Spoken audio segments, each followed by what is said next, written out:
हाँ तो students, BCom final year की क्लास में आपका स्वागत है। और कॉस्ट ऑफ कैपिटल आपके चैप्टर चल रहा है।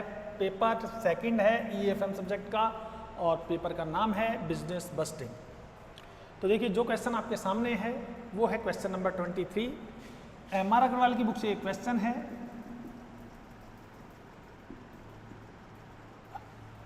चैप्टर का नाम आपको पता ही है, cost of capital.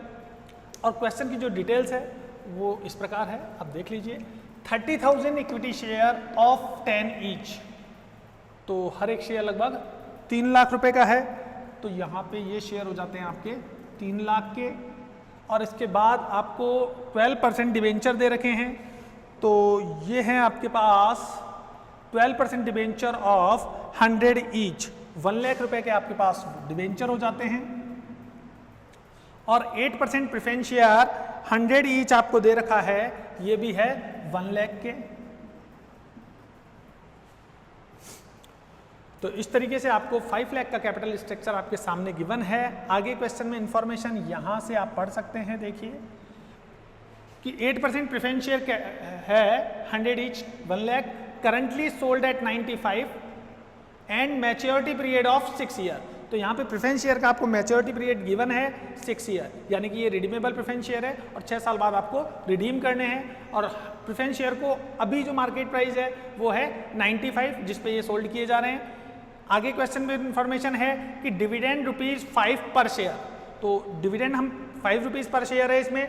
And growth rate 7%, जो ग्रोथ रेट है कंपनी की वो 7% है। Market price of the firm is 25, जो मार्केट प्राइस है वो आपका 25 है। और आपको कैलकुलेट करनी है, calculate cost of weighted average cost of capital.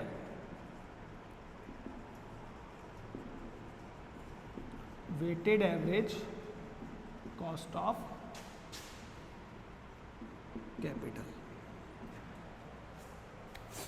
तो देखिए, अब इसमें हम किस तरीके से कैलकुलेट करें। तो सबसे पहले हम केपी की कैलकुलेशन कर लेते हैं। यहाँ पे केपी की कैलकुलेशन के लिए फॉर्मूला यूज करते हैं हम RD/MPS मल्टीप्लाई बाय 100। यूज नहीं कर सकते ये फॉर्मूला। क्यों यूज नहीं कर सकते? क्योंकि देखिए, अगर आपको n number of year given नहीं होते तो हम ये छोटा वाला फॉर्मूला यूज करते हैं, DPS/MPS मल्टीप्लाई बाय 100। लेकिन यहाँ पे n number of year given है आपको, और जब आपको n number of year given होता है तो आप केपी के लिए बड़ा फॉर्मूला यूज करते हैं, जो होता है आपका D plus MV minus NP upon N, फिर आप MV plus NP upon 2 into 100। इस फार्मूले को हम यूज करते हैं। ये फार्मूला हम कब यूज करते हैं? जब हमें n number of year question में गिवन होते हैं। तो यहाँ पे n हमारे पास 6 ईयर्स है, मतलब नंबर ऑफ ईयर, n का मतलब नंबर ऑफ ईयर से है। फिर हम बात करते हैं MV। तो MV का मतलब अब तक आपको मालूम चल गया होगा, मैच्योर वैल्यू होता है eight the time of redemption of preference share. यहाँ पे प्रेफरेंस शेयर का रिडम्पशन है, तो प्रेफरेंस शेयर के टाइम मैच्योर वैल्यू है। यहाँ पे आप इसको और डिटेल में लिख सकते हैं, amount paid to preference share holder, amount paid to preference share holder at the time of redemption of preference share. तो इस तरीके से आप इसको और ज़्यादा डिटेल में लिख सकते हैं। फिर बात करते हैं हम NP का मतलब होता है आपके पास नेट प्रोसीड्स। तो amount receive from debenture, amount receive from preference share eight the time of issue of share. तो देखिए, नेट प्रोसीड्स का मतलब है amount receive from preference share eight the time of issue. तो यहाँ पे हमारे पास MV और NP हम देख लेते हैं क्या है। तो ये बोल रहा है करंटली सोल्ड एट 95, अभी हम जो बेच रहे हैं वो 95 में बेच रहे हैं और मैच्योरिटी पीरियड 6 ईयर बता रहा है। तो MV आपको 95 गिवन है इस क्वेश्चन में, और सॉरी एन पी आपको 95 गिवन है और एम वी के लिए कुछ नहीं कह रहा तो 100 हो जाता है ये। एन यानी नंबर ऑफ ईयर आपको 6 गिवन है और डी हम लें किसको, तो देखिए 100 रुपीज़ का 8% आप कैलकुलेट कर लीजिए, डी यानी डिविडेंड पर शेयर।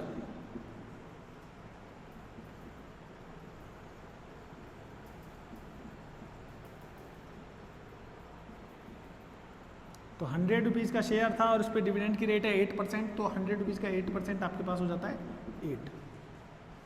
अब आप क्वेश्चन को इजीली जो फॉर्मूले में वैल्यूज़ है वो रख सकते हैं।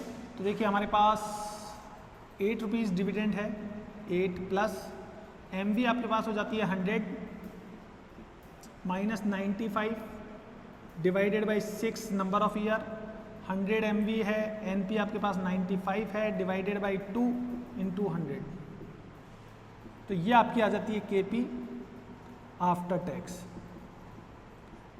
और देखिए कॉस्ट ऑफ कैपिटल की कैलकुलेशन करने के लिए जो भी चीज़ें आपको चाहिए, के ई, के आर, के पी, ये सारी आफ्टर टैक्स ही लेते हैं हम। तो अब हम देखते हैं इसको सॉल्व करके आगे क्या आता है। ये सारी चीज़ें आपने लिख ली होगी, अब इसको हम कहाँ पे सॉल्व करें, ज़्यादा अच्छा यहीं पे सॉल्व कर देते हैं।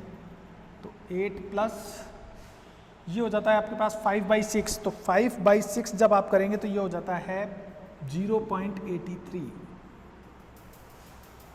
ये 195 हो गया, 195 में आप डिवाइड कर दीजिए 2 का, तो ये आ जाता है आपके पास 97.50 इंटू 100। अब आप इसको भी सॉल्व कर सकते हैं, 8.83 डिवाइडेड बाय 97.5 इंटू 100, आपके पास रेट आ जाती है 9.06। तो देखिए केपी जो आपके पास आया, तो इस तरीके से हमने केपी कैलकुलेट कर लिया और केपी आपके पास आ रहा है 9.06%। क्लियर? तो केपी आपका है 9.06। जब आपने केपी निकाल लिया तो केपी का फॉर्मूला देख लिया हमने, केपी इनके सारे मतलब देख लिए और केपी को हमने सॉल्व करके अलग रख दिया है। अलग इसलिए रखा है ताकि जब हम क्वेश्चन को लास्ट में सॉल्व करें तो केपी की रेट, केई की रेट और केडी, केई और केपी, इन तीनों की रेट हमें एक जगह मिल जाएगी। हम वहाँ पे लग देते हैं, वहाँ से हम जब भी हमें यूज़ करनी होगी तो हम वहाँ ऊपर से यूज़ कर लेंगे। अब हम सेकंड नंबर पे कैलकुलेट करेंगे। देखिए केपी आपने कैलकुलेट कर लिया, अब हम केई को कैलकुलेट कर लेते हैं।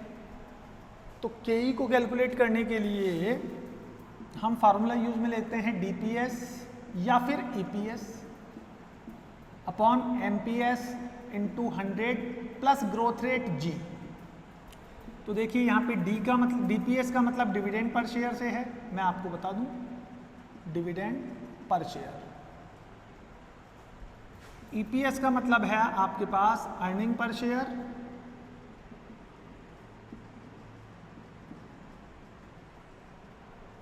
एमपीएस का मतलब हो जाता है मार्केट प्राइस पर शेयर,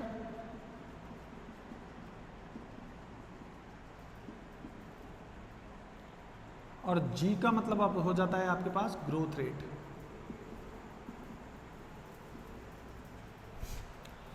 तो डिविडेंड पर शेयर की बात करें तो 5 रुपए है, क्वेश्चन में सीधा दिया हुआ है आपको, तो यहाँ पे हम 5 रुपए ही ले लेंगे। ये यहाँ पे दिया हुआ है डिविडेंड। फिर हम बात करें मार्केट प्राइस, तो मार्केट प्राइस भी आपको सीधा ही दिया हुआ है 25, तो ये 25 हमारे पास मार्केट प्राइस हो जाता है। जब हमने डीपीएस ले लिया तो ईपीएस लेंगे ही नहीं, तो ये हमें लेना ही नहीं है। अब या तो डीपीएस लेंगे या फिर ईपीएस लेंगे। मैंने आपको बताया था 2 मेथड होते हैं केई की रेट कैलकुलेट करने के लिए, या तो डिविडेंड यील्ड मेथड यूज करते हैं या अर्निंग यील्ड मेथड यूज करते हैं। तो हमारे पास यहाँ पे क्वेश्चन में DPS dividend per share given है, तो इस केस में हम डिविडेंड यील्ड मेथड का यूज करेंगे। फिर बात करते हैं ग्रोथ रेट, तो ग्रोथ रेट भी आपको सीधी ही दी हुई है 7%, ये आपकी ग्रोथ रेट हो जाती है, तो ये हम 7% कर देंगे। सारी चीज़ें बिल्कुल सीधी दी हुई है, फार्मूले में वैल्यूज़ को हमें पुट करना है। तो डीपीएस हमारे पास है 5 रुपीज़, एमपीएस मार्केट प्राइस आ जाती है आपकी 25 multiply by 100 plus growth rate हो जाती है आपकी 7%। तो ये अब आप इसको सॉल्व करेंगे तो 5/25 इंटू 100 ये आपके पास हो जाता है 20%, प्लस 7 आप करेंगे तो ये आपके पास हो जाता है 27%। तो इस तरीके से आपकी जो केई आती है वो होती है 27%। तो देखिए केई भी हम कैलकुलेट कर चुके हैं और केपी भी कैलकुलेट कर चुके हैं। थर्ड नंबर पे जो लास्ट हमें दी हुई है वो है केडी। तो केडी हमें सॉल्व करने के लिए छोटा सा फॉर्मूला यूज करना है। केडी हम यहीं पे सॉल्व कर लेते हैं। केडी का फॉर्मूला होता है R अपॉन NP इंटू 100। तो R हमारे पास 12 है, NP हमें कुछ 100 ही गिवन है और यहाँ पे भी 100। तो इस तरीके से ये 12 हो जाता है। 1 माइनस टैक्स कर दीजिए अब, क्योंकि ये बिफोर टैक्स है। अब आफ्टर टैक्स निकालना है आपको, तो 1 माइनस टैक्स कर दीजिए। हमारा 1 माइनस टैक्स था, 50% टैक्स रेट है, तो 1 माइनस 0.50। तो ये आपके पास आ जाता है 12 इंटू 0.50 और ये आ जाती है आपके पास 6% की रेट। तो केडी जो आएगी वो 6% आएगी। अब आर का मतलब हमने क्या लिया है, तो मैं यहाँ पे लिख देता हूँ। आर का मतलब है इंटरेस्ट से, और इंटरेस्ट हमने कैसे कैलकुलेट किया है, 100 रुपीज़ का 12%, यानी कि 100 का 12% हमने कैलकुलेट किया तो हमारे पास हो गया 12। तो ये आर हमने यहाँ पे यूज़ कर लिया। फिर बात करें एनपी की, तो एनपी यानी एक शेयर नेट प्रोसीड्स है। नेट प्रोसीड्स यानी कि हमें जो एक डिबेंचर के थ्रू मिला वो क्या है, तो 100 रुपीज़ का डिबेंचर है, तो 100 रुपीज़ आपको मिले होंगे। क्वेश्चन में और कोई इन्फॉर्मेशन है नहीं है, तो डिबेंचर के थ्रू हमें पर शेयर क्या, पर डिबेंचर क्या मिला, 100 रुपीज़। तो ये आपकी एनपी यूज़ की है मैंने। टैक्स रेट आपको गिवन है 50%, ये यहाँ पे गिवन थी आपको टैक्स रेट, तो आपने 1 माइनस टैक्स लेस कर दिया। ये जो बिफोर केडी आई थी, तो केडी आपकी बिफोर टैक्स थी, इसको यहाँ पे आपने केडी आफ्टर टैक्स में कन्वर्ट कर लिया है।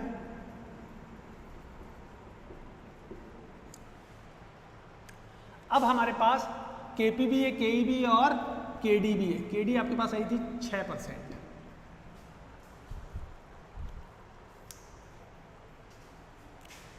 जब आपके पास केई, केपी और केडी तीनों सारी चीज़ें हैं, तो अब हम कैलकुलेशन कर सकते हैं weighted average cost of capital की। तो weighted average cost of capital की कैलकुलेशन हमें कैसे करनी है मैं आपको बता देता हूं।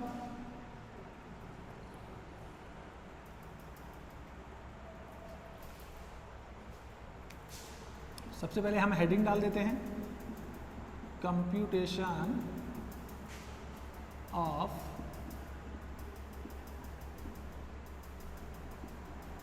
Weighted average cost of capital.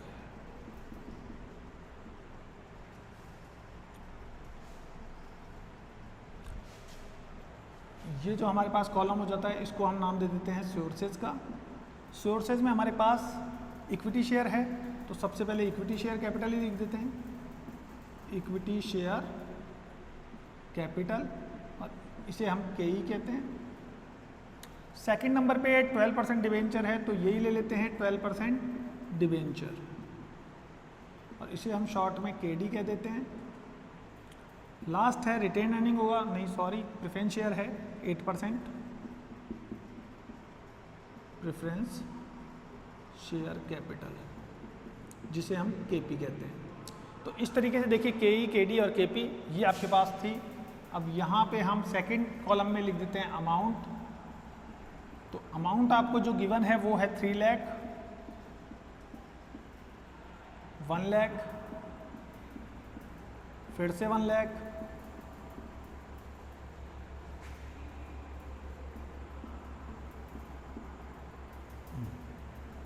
Total amount आपके पास हो जाता है 5 लाख।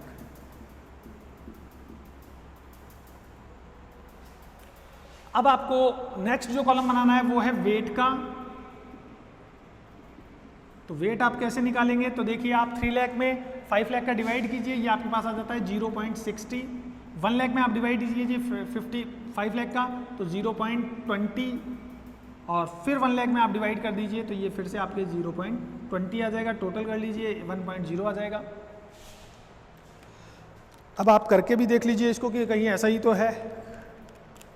हाँ, तो 0.2 आ रहा है, ठीक है, कहीं कोई दिक्कत नहीं है इसमें। अमाउंट भी आपके पास हो गया, वेट भी आपके पास हो गया। अब आप कॉस्ट ऑफ कैपिटल की रेट लिख सकते हैं, तो COC कहते हैं इसको हम शॉर्ट में। ये परसेंटेज में है आपके पास। तो यहाँ पे देखिए केई आपके पास थी 9.06, तो आप इस केई 27% थी आपके पास, तो 27% लिख दीजिए। केडी आपके पास थी 6%, तो 6 ही लिख दीजिए। और केपी आपके पास थी 9.06, तो 9.06 लिख दीजिए आप।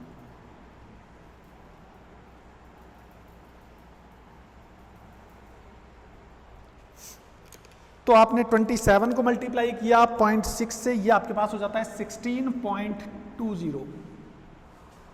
6 को आप मल्टीप्लाई करते हैं 0.20 से, तो ये आपके पास हो जाता है 1.20।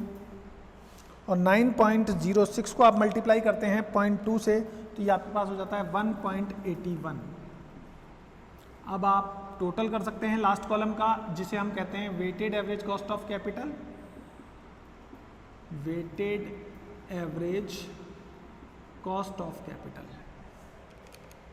शॉर्ट में आप इसे WACC भी कह सकते हैं वैसे।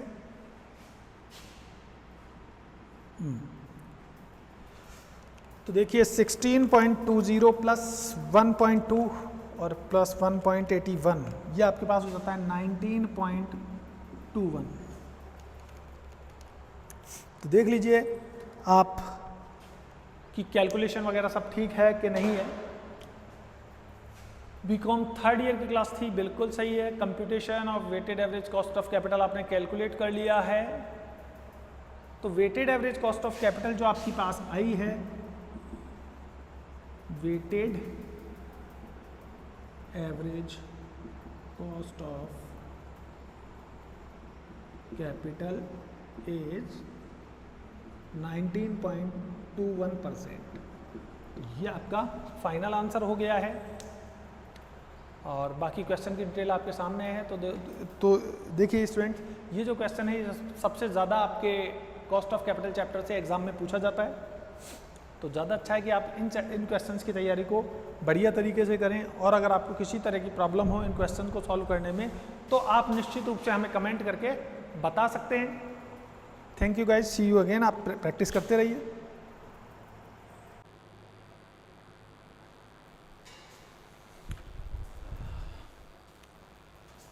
Hello student, welcome to our online video classes.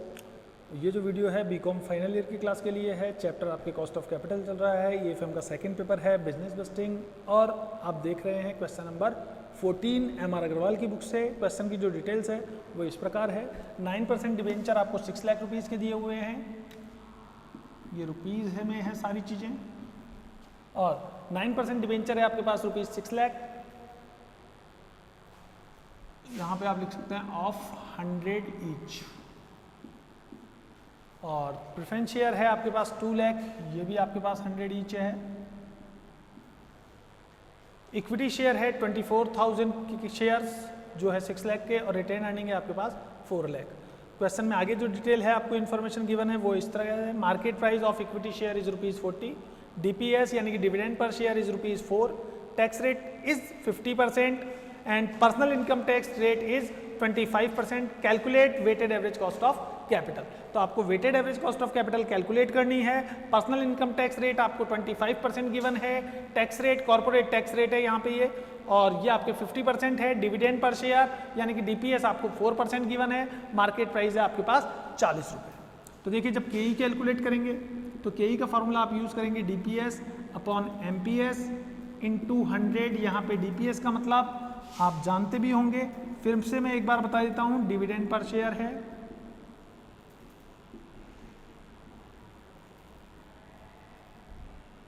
MPS की अगर हम बात करें तो MPS का मतलब मार्केट प्राइस पर शेयर है।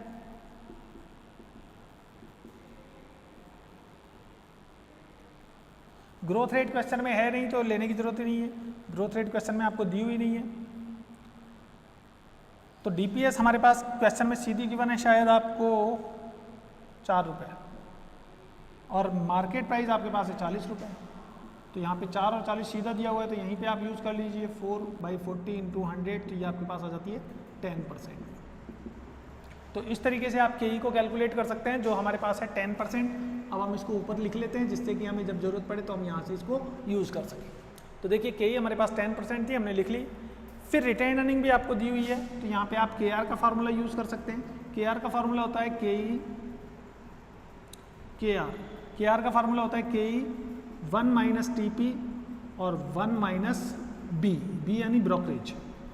तो देखिए KE हमारे पास 10% है, 1 माइनस तो 1 माइनस TP मतलब पर्सनल टैक्स, ये हमारे पास हो जाता है 0.25। 25% है तो इसको 0.25 लेंगे 25/100। 1 माइनस ब्रोकरेज है नहीं है क्वेश्चन में, तो आप 0 ले लीजिए। जब आप इसको सॉल्व करेंगे तो ये आएगा 10, यहाँ पे आप इसको 0.75 आपके पास बचेगा और यहाँ पे आपके पास 1 बचेगा। बीच में कोई साइन नहीं है तो मल्टीप्लाई कीजिए। जब मल्टीप्लाई करेंगे तो आपका जो आंसर आएगा वो होगा 7.5%। तो इस तरीके से आपने KR जो कैलकुलेट की है वो है 7.5%। तो यहाँ पे मैं आपको KR का मतलब आपको फिर से याद दिला दूँ। KR का मतलब है यहाँ पे cost of retained earning. TP का मतलब आपके पास हो जाता है पर्सनल टैक्स रेट। तो यहाँ पे इसको हम यहाँ पे लिख देते हैं TP is equal to personal tax rate. ये हमारे पास थी 25%, यानी कि 25/100। इसको हमने सॉल्व किया तो यह है 0.25।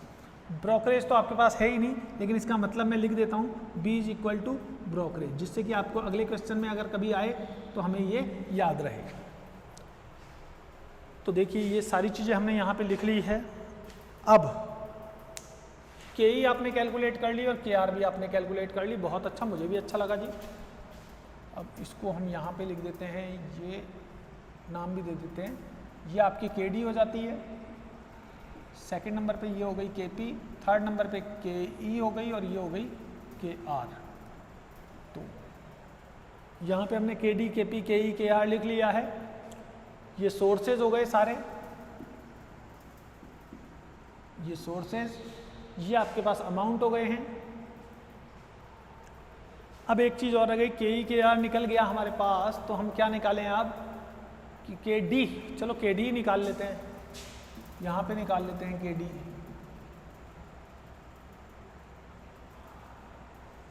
KD फॉर्मूला R/NP इंटू 100 कर लेते हैं। तो देखिए अगर आपको अमाउंट नहीं दिया हुआ ये तो भी कोई चिंता नहीं, आप 6 लाख रुपए का 9% निकाल लीजिए। तो जब पूरी कैपिटल पे कैलकुलेट करेंगे तो यहाँ पे इस पूरे वैल्यू पे कैलकुलेट कर लीजिए। 6 लाख का 9% आप कैलकुलेट करेंगे तो ये आपके पास R हो जाएगा। R का मतलब है इंटरेस्ट। तो इंटरेस्ट हम 6 लाख रुपए पे पूरा कैलकुलेट कर लेते हैं। 9%, 6 लाख का 9% आपके पास हो जाता है 54,000। तो ये आपके पास R आ जाएगा। NP का मतलब नेट प्रोसीड्स, कुछ भी नहीं गिवन है इन पे, खर्चा वगैरह क्या हुआ, तो net amount receive from debenture eight the time of issue. तो इशू के समय आपको डिवेंचर से क्या मिला वो आप लिख दीजिए। तो 6 लाख से हमें क्या मिला होगा, 6 लाख ही मिला होगा। इन्फॉर्मेशन है नहीं है कि खर्चा कितना हुआ है, इसलिए हम यही मान लेते हैं। तो आपके पास जो KD आई होगी 9% आएगी बिफोर टैक्स। ये आपके पास बिफोर टैक्स है। अब इसको आफ्टर टैक्स कैसे बनाएं, तो KD बिफोर टैक्स को आप 1 माइनस टैक्स रेट से मल्टीप्लाई कर दीजिए बस। ये आपके आ जाएगी KD आफ्टर टैक्स। तो KD आफ्टर टैक्स अगर आपको कैलकुलेट करनी हो तो KD बिफोर टैक्स को आप 1 माइनस टैक्स से इंटू कर दीजिए। KD बिफोर टैक्स हमारे पास 9% है, तो इसे आप 1 माइनस टैक्स रेट आपके पास थी 0.50, यहाँ पे आपको टैक्स रेट दी हुई है 50%।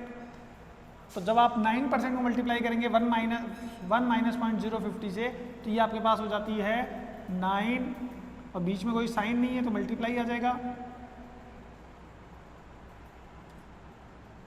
0.50। तो ये आपके पास 4.5% हो जाती है KD आफ्टर टैक्स। तो KD आफ्टर टैक्स, तो KD आफ्टर टैक्स जब आप कैलकुलेट करेंगे तो इस तरीके से कैलकुलेट होगी और रहेगी आपके पास 4.5%। अब हमारे पास केवल एक चीज़ बच गई KP। अभी तक हमने KP को कैलकुलेट नहीं किया है, तो KP कैलकुलेट नहीं की तो कोई बात नहीं, अब कर लेते हैं। KP के लिए हम फार्मूला यूज़ करते हैं D/NP इंटू 100। D का मतलब डिविडेंड पर शेयर से है, तो D का मतलब हम यहाँ पे लिख देते हैं D इज इक्वल टू हो जाता है आपके डिविडेंड पर शेयर, जैसे आपके पास पहले लिखा हुआ होगा। हाँ, और NP का मतलब सेम यही रहेगा, लेकिन डिवेंचर की जगह शेयर हो जाएगा। Net amount receive from share, preference share eight the time of issue. तो एनपी का मतलब यही है, बस फार्मूले में थोड़ा सा चेंज करना है आपको। तो यहाँ पे डिविडेंड पर शेयर हम देखें 100 रुपीज़ का 7%, आपको डिविडेंड मिलेगा 100 रुपीज़ का 7% मिलेगा 7 रुपीज़। तो ये हमने डिविडेंड यूज़ कर लिया। एनपी लेकिन अमाउंट नहीं दिया हुआ है आपको 100, क्वेश्चन में शायद ये 100 अमाउंट गिवन नहीं होगा आपके, तो 2 लाख का आप 7% कैलकुलेट कर लीजिए, कहीं कोई दिक्कत नहीं है। अगर आपके पास 100 रुपीज़ नहीं दिया हुआ है क्वेश्चन में तो कोई दिक्कत नहीं, आप ऐसा करिए 2 लाख का 7% कैलकुलेट कर लीजिए। 2 लाख का जब आप 7% कैलकुलेट करेंगे तो आपका जो डिविडेंड आएगा वो आएगा 14,000। डिविडेंड आपका हो जाता है 14,000 और एनपी आपके पास क्या मिला, तो 2 लाख से आपको 2 लाख ही मिला होगा। अमाउंट आपको गिवन है क्योंकि इन्फॉर्मेशन तो है नहीं है कोई एक्सपेंसेस की, तो आपके पास केपी आ जाती है 7%। और मैंने आपको बताई थी केपी हमेशा आफ्टर टैक्स ही होती है। अगर आप इसको बिफोर टैक्स बनाना चाहें तो आप 1 माइनस टैक्स का डिवाइड कर सकते हैं इसमें। तो इस तरीके से आप केपी आफ्टर टैक्स कैलकुलेट करेंगे 7%। ये आपके पास केपी आ गई। तो देखिए केई, केआर, केडी और केपी हम चारों चीज़ें कैलकुलेट कर चुके हैं। इसका मतलब कि अब हम तैयार हैं weighted average cost of capital calculate करने के लिए। तो जब आप weighted average cost of capital को कैलकुलेट करेंगे तो उसके लिए आपको स्पेस भी चाहिए अभी तो फिलहाल। और स्पेस के लिए हम क्या करते हैं कि ये जो डिटेल्स है हमने यहाँ पे लिखी हुई है इसको हम इरेज कर देते हैं, जिससे आपको एक बढ़िया स्पेस मिल जाए और क्वेश्चन को हम आराम से सॉल्व कर सकें। बाकी जो इन्फॉर्मेशन हमें चाहिए वो हम यहाँ पे लिख चुके हैं। और अगर आपको वीडियो को नोट करना हो कि कहाँ पे क्या लिखा है तो आप जहाँ पे भी पूरी इन्फॉर्मेशन आपको फुल बोर्ड दिख रहा हो वहीं पे वीडियो को पॉज कीजिएगा और पॉज करने के बाद आप स्क्रीनशॉट ले लीजिएगा, फिर आप आराम से इसको अपनी सुविधा अनुसार राइट डाउन कर सकते हैं।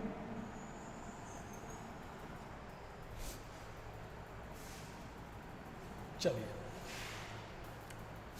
अब देखिए हम इसी क्वेश्चन को पूरा आगे तक सॉल्व कर देते हैं जिससे कि हम weighted average cost of capital calculate करें। फर्स्ट कॉलम को हमने नाम दिया है name of item, second column है सोर्सेज, थर्ड कॉलम को नाम देंगे अमाउंट और फोर्थ कॉलम ये आ जाता है जिसको हम नाम देंगे वेट।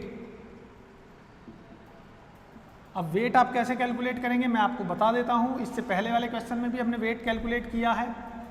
6 लाख और 2 लाख आपके पास हो जाते हैं 8 लाख, 8 और ये हो जाते हैं 10 लाख, टोटल हो जाता है आपके पास 18 लाख। तो ये जो 18 लाख टोटल हुआ है आप इसका डिवाइड करेंगे 6 लाख में, यानी कि हम जब केडी का वेट निकालेंगे तो आप 6 लाख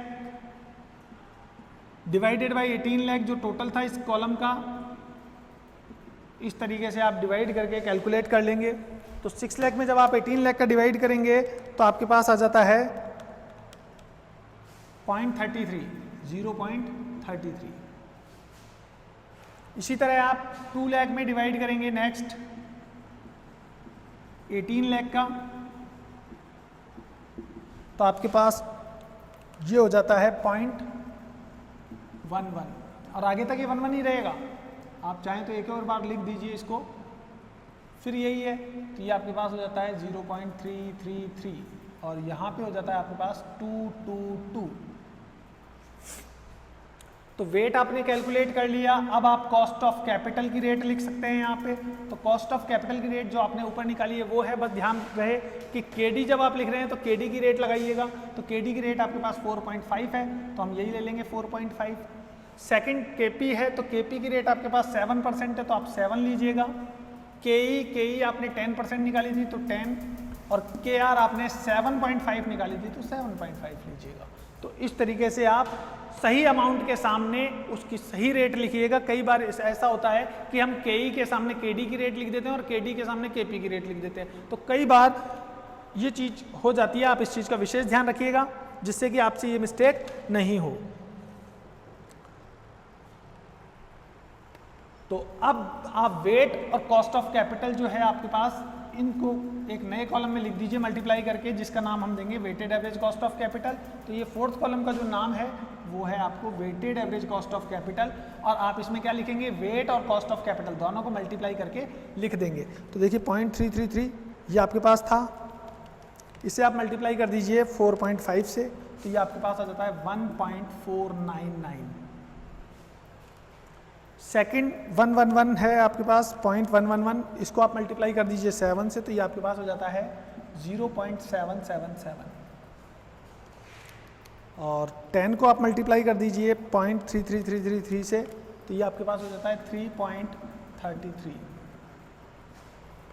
0.2222 को आप मल्टीप्लाई कर दीजिए 7.5 से, तो ये आपके पास हो जाता है 1.666।